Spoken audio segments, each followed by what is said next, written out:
Muy buenas tardes, amigas, amigos. En nombre de Loma Ediciones les agradezco que nos acompañen esta tarde para dar inicio al debate en torno al libro de triunfos y derrotas, narrativas críticas para el Chile actual. Nos acompañan 4 de los 5, porque Farideh también hace parte de quienes escriben, 5 de los intelectuales que dan inicio a esta reflexión en este libro y que son los que van a intercambiar hoy día esas reflexiones aquí con nosotros, con ustedes. Va a dirigir este debate Jennifer Abate. Gracias, Jennifer.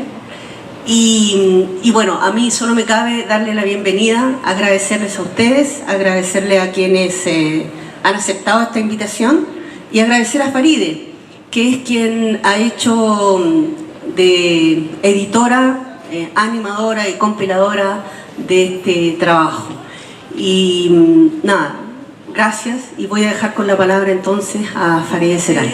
Que este libro surge de la urgencia no solo de pensar las causas que originaron una derrota aplastante sufrida el 4 de septiembre último, cuando fue rechazado por amplia mayoría la propuesta de texto constitucional, sino también de debatir sobre ella, de conversar, de reflexionar en conjunto, porque sin duda no hay ni una sola explicación y menos podemos pensar que exista una sola visión al respecto. Quisiera que elaboraran en torno a lo que ustedes consideran que también hemos ganado en los últimos 3 años. ¿Qué podemos, entre comillas, usar de este periodo, de este último periodo, para salir de este estado de derrota y comenzar a trabajar en las, ojalá, victorias del futuro desde la izquierda? Diamela, ¿quieres partir?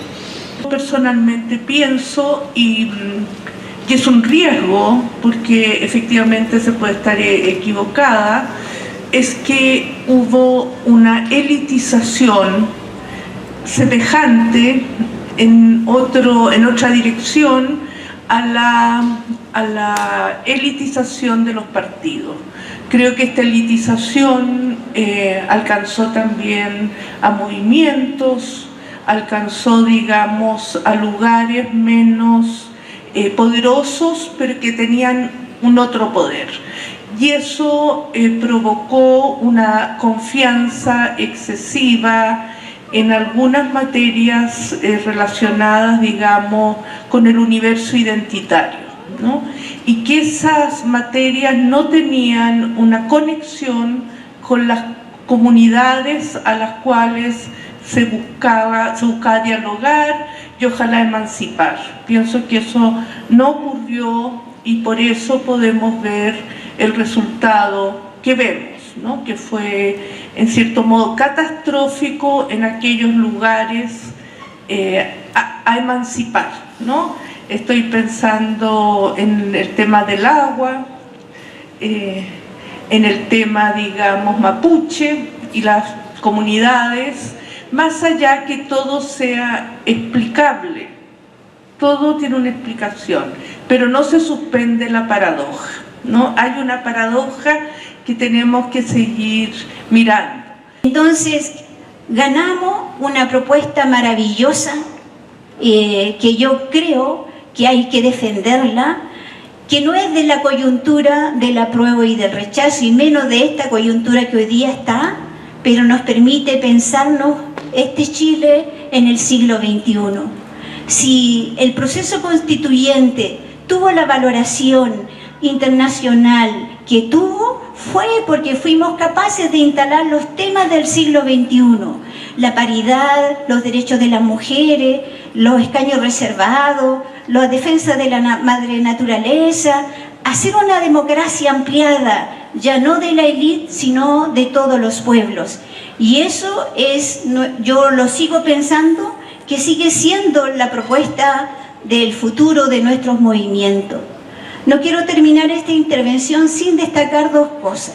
Una, que fuimos capaces de tener la institución más transparente que Chile ha tenido en la historia.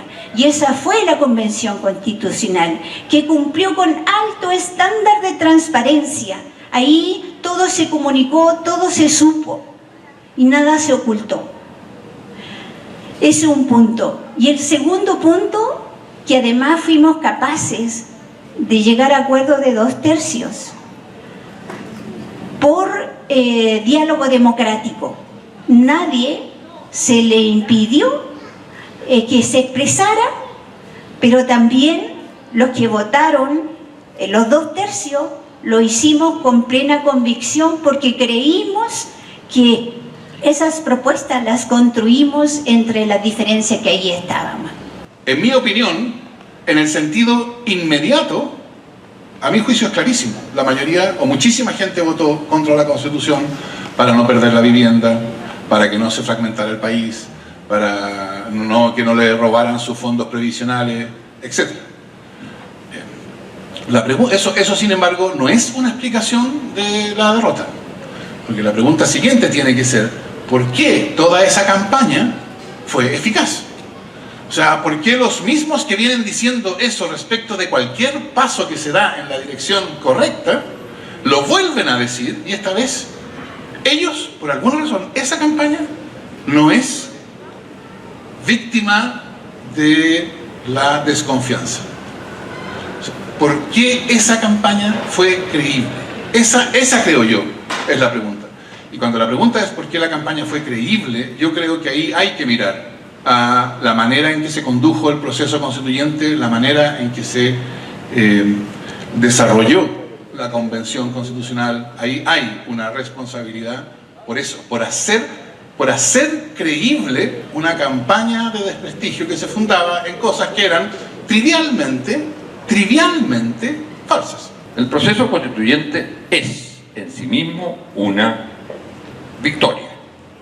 El haberlo obtenido, el que se haya realizado, y con todo, además, con todos los aspectos positivos que tenga, independientemente de la derrota, y que ha sido bien señalado por nuestra presidenta del primer, digamos, del primer momento, el primer periodo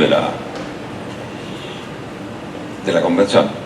Y entonces, digo, ahí hay una victoria que consiste básicamente, Fernando lo decía en ciertos términos, yo los digo nosotros, porque estamos hablando exactamente lo mismo, en la legitimidad de las calles en las instituciones. Eso es, y eso paga su precio, pero la legitimidad de las calles en las instituciones, de la calle, entonces la legitimidad del estallido, de quienes hicieron el estallido, ¿no? A uno puede estar de acuerdo o no estar de acuerdo, pero el hecho que haya sido el Vejío, la tía Pikachu, era la figura emblemática del estallido, y está ahí. Eso no había pasado nunca. He dicho en algunas ocasiones que como ejercicio de autoayuda para izquierdistas, una vez que fuimos derrotados de esa manera en el plebiscito, me dediqué a leer algunas cosas como análisis de derrotas anteriores de las izquierdas, y me di cuenta que alrededor del 98% de la literatura del movimiento revolucionario es analizar derrotas, y que el análisis de la derrota ha ocupado un lugar súper importante en el pensamiento de las izquierdas, porque en buena parte la posibilidad de recomponer el movimiento que ha sido derrotado tiene que ver con elaborar una mirada propia de la derrota, y que las categorías y la manera de mirar la derrota que has sufrido no te las ponga el enemigo, el adversario, quien te derrotó, porque eso es una forma de extender aún más la derrota, que además de haber sido derrotado políticamente, en algunos casos en la historia de las izquierdas militarmente, seas también derrotado culturalmente, que es que te impidan pensar con cabeza propia el proceso político y terminar repitiendo el discurso, la mirada de quien ganó. Entonces, en ese sentido, yo agradezco como el impulso de hacer este libro, la invitación a escribir en él, porque es no es mentira decir que es un libro necesario, en ese sentido de hacer ese ejercicio. Y estamos viendo, digamos, inmediatamente, hemos visto todos estos meses las consecuencias de no tener una mirada propia construida y fuerte para oponer como a la revancha discursiva, ¿cierto?, de la derecha. Y en ese sentido, gracias, entonces agradecer a Faride, a Silvia, a Paulo, a Jennifer, que trabajaron en este libro, que nos invitaron a pasar un verano reflexionando sobre la derrota. Así que eso, lo primero. Y lo otro, referirme a la pregunta que tiene que ver con las victorias.